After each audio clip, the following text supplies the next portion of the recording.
Hello to everybody and great good afternoon to all of you. कैसे हैं आप लोग? आई होप सब ठीक होंगे, अच्छे होंगे और मज़े में होंगे। आज हम जिस टॉपिक पे बात करेंगे वो बहुत सेंसिटिव टॉपिक है। ये बेसिकली मैं एक इन्फॉर्मेशन दे रहा हूँ, किसी के फेवरिज्म में नहीं है, किसी के अगेंस्ट नहीं है। ये क्लैरिफिकेशन वीडियो है और एक इन्फॉर्मेटिव वीडियो है कि कल जो new reservation policy government of India ने लागू करी है, जो कि इस सेशन से अप्लाई होगी। इस सेशन से क्लियर का जो ऑर्डर आया है, पीआईबी को जो ऑर्डर भेजा गया, उसमें लिखा हुआ था कि ये रूल इस सेशन से अप्लाई होगा नीट यूजी काउंसलिंग में, नीट पीजी काउंसलिंग में और एमडीएस की काउंसलिंग में, जो होनी है अभी एग्जामिनेशन के बाद होंगी। नीट एमडीएस का एग्जाम हो गया है, नीट यूजी पीजी का एग्जाम 11 सितंबर को और 12 सितंबर को होना है। उसके बाद जो काउंसलिंग होगी उसमें ये रूल अप्लाई होगा। ये एक न्यू रिजर्वेशन पॉलिसी है जिसमें ओबीसी कैटेगरी को 27% का बेनिफिट, रिजर्वेशन बेनिफिट और 10% का ईडब्ल्यूएस को रिजर्वेशन बेनिफिट दिया जाएगा। हम आज उस पर डिस्कस करेंगे।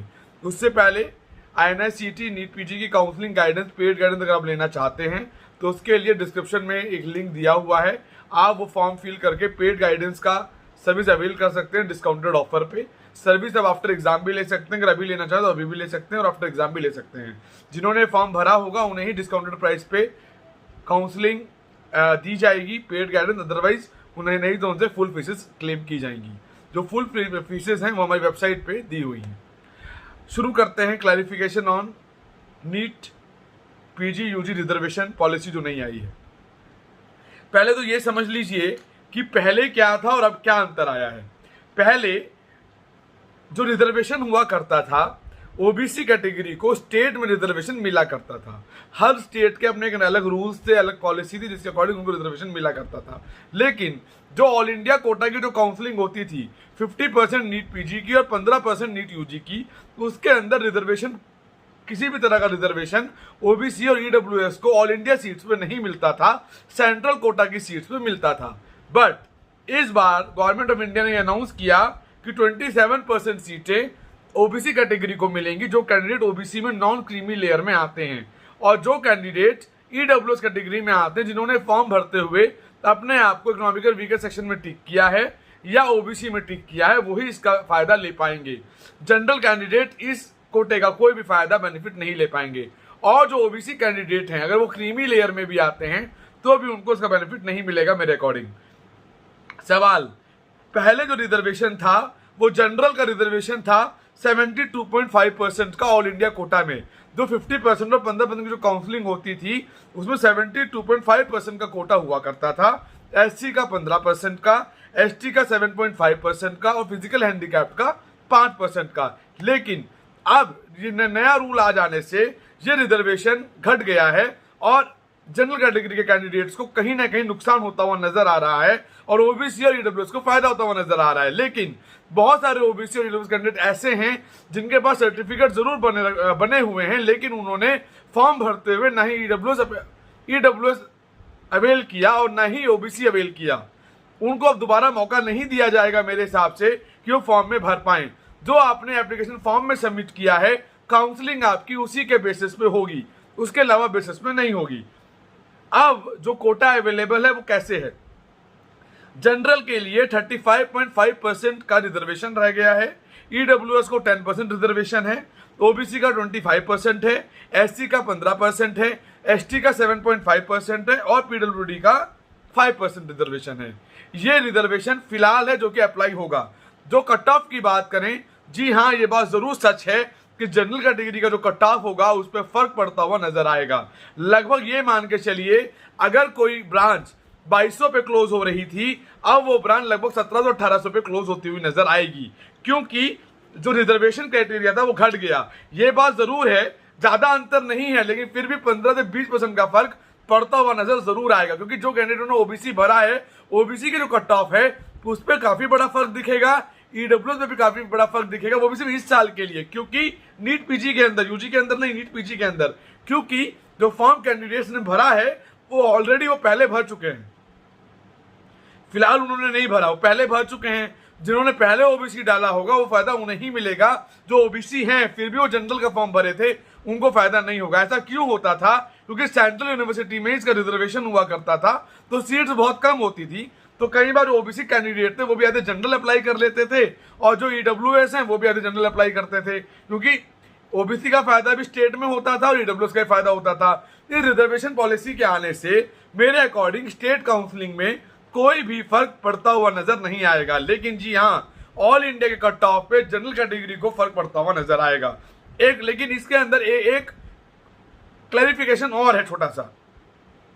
जब 2 साल पहले ईडब्ल्यूएस कोटा लागू हुआ था तो गवर्नमेंट ने यह कहा गया था कि जो 10% सीटों का ईडब्ल्यूएस कोटा आएगा, जब उतने % सीटें बढ़ेंगी तभी जाके वो 10% का कोटा मिलेगा। इसका मतलब ये बहुत क्लियर हो गया है कि नीट पीजी और यूजी के अंदर अगर 10% का कोटा ऑल इंडिया के अंदर अवेल करा रहे हैं 50% में और 15% में, इसका मतलब है कि वो उस कैलकुलेशन के हिसाब से 10% सीटें ब्रांच वाइज भी बढ़ेंगी ईडब्ल्यूएस के अकॉर्डिंग। तो ईडब्ल्यूएस को उनकी ही सीटों पर रिजर्वेशन मिलेगा, जो टोटल जो आपकी जो सीटें हैं उस पर रिजर्वेशन नहीं मिलेगा। उनके लिए अलग से सीटें बढ़ाई जाएंगी जिसमें उनको रिजर्वेशन मिलेगा। लेकिन जी हाँ, ओबीसी के लिए कोई भी अलग से सीटें नहीं बढ़ाई जाएंगी, वो 27% टोटल में से ही डिडक्ट होगा। अगर आप ओवरऑल देखें तो कहीं ना कहीं जनरल कैटेगरी को नुकसान हुआ है, थोड़ा सा नुकसान होता हुआ जरूर नजर आएगा। देखिए, ये बात बहुत फाइनल है, जब भी कोई रिजर्वेशन पॉलिसी कंट्री में आती है, जब भी वो अप्लाई होती है, तो नुकसान और फायदा दोनों को होता है। कल इवनिंग से जनरल कैटेगरी वाले कैंडिडेट्स बहुत ज़्यादा परेशान, हताश हैं, क्योंकि उनका नुकसान होता हुआ उन्हें नजर आ रहा है।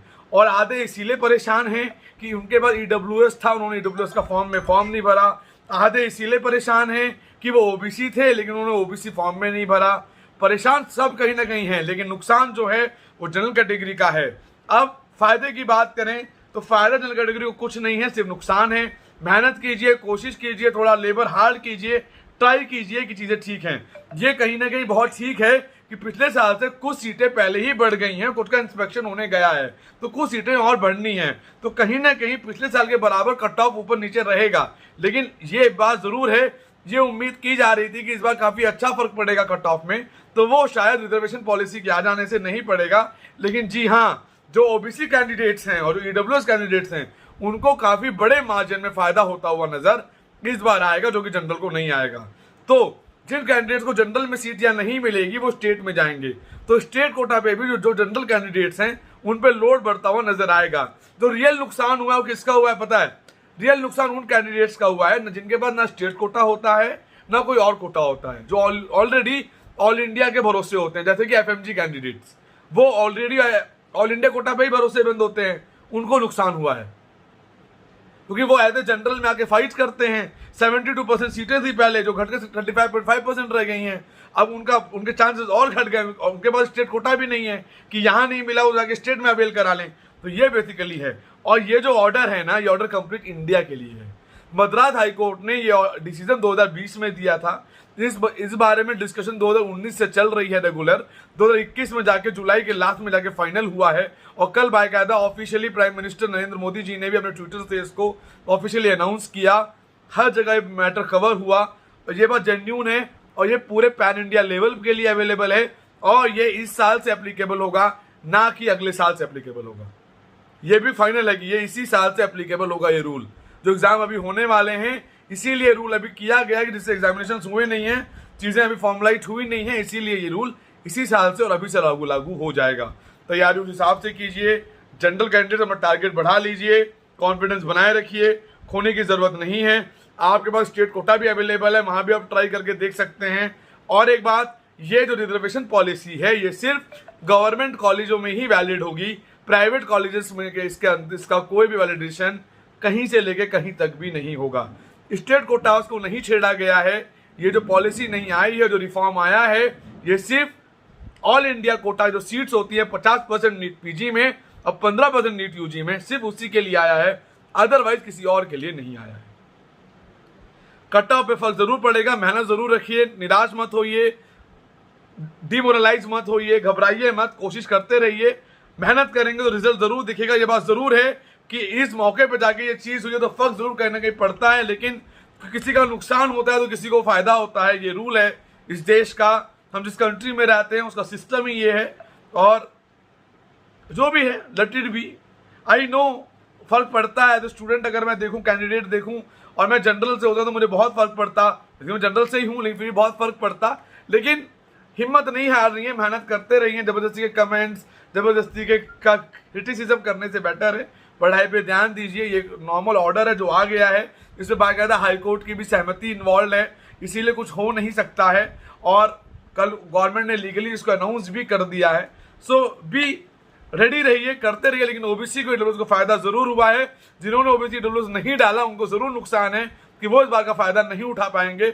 और मुझे लगता है कि काफी बड़ा अंतर इस बार ओबीसी के कट ऑफ में और ईडब्ल्यूएस के कट ऑफ में देखने को मिलेगा कंपेरेटिवली लास्ट ईयर से, क्योंकि बहुत सीट्स काफी एक अच्छे वॉल्यूम में आ जाएंगी और बच्चे उसके इक्वलाइज में थोड़े लिमिटेड रहेंगे, तो फायदा होता हुआ जरूर नजर आएगा। कोई डाउट हो, कोई कंफ्यूजन, तो गिवन नंबर पे कॉल कर सकते हैं आप 9675200801 9690796426। आप चाहें तो हमसे पेड गाइडेंस के रिलेटेड कोई भी क्वेरी हो हमसे पूछ सकते हैं कॉल करके, व्हाट्सअप करके। हम आपको प्रॉपरली रिवर्ट करने की कोशिश करेंगे टाइम जिससे आपको चीज़ों में हेल्प हो और किसी तरह की दिक्कत परेशानी ना हो। तो bye bye, take and have a good day, bye bye.